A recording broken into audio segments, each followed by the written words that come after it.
Once you have created your account, let's go ahead and change some of those settings just to make sure that nothing bad happens and to provide some better customization for your Zoom account itself.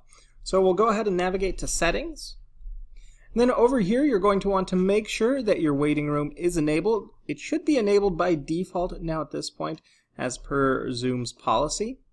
You'll also want to just scroll down, check these other things like require a passcode for instant meetings, require a passcode for personal meetings, require passcode for participants joining by phone. So if you have the ability to have participants join your Zoom call just by calling in, you can set a specific password for them to input as well. Just a good safety feature here. Only authenticated users can join meetings.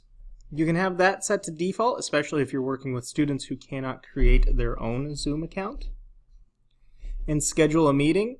Make sure, I personally like to start my video on, but if you would like to make sure your video is off when you start a meeting, you can toggle that to the off position.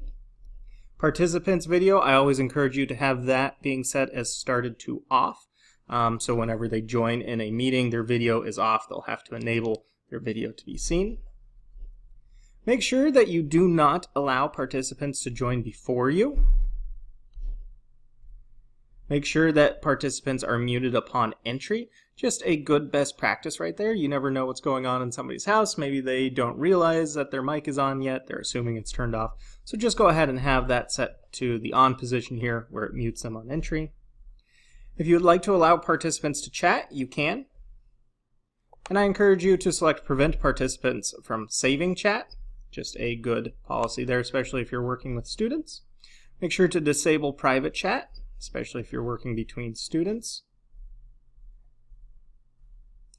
You can enable co-host features.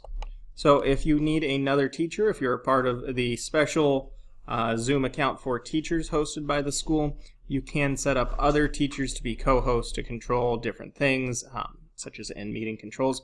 Very useful, especially if you're, working with a large number of people there.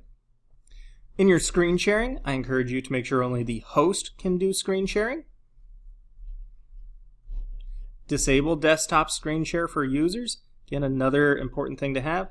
Do not allow annotation by users. And the whiteboard, I like to have that on, especially if I'm working on, say, a smartboard or a Clevertouch board. Then I can just do my notes on that like it would be a traditional whiteboard, and remote users can see it there. For my purposes, remote control is set, so I can request to remote onto your computer through Zoom.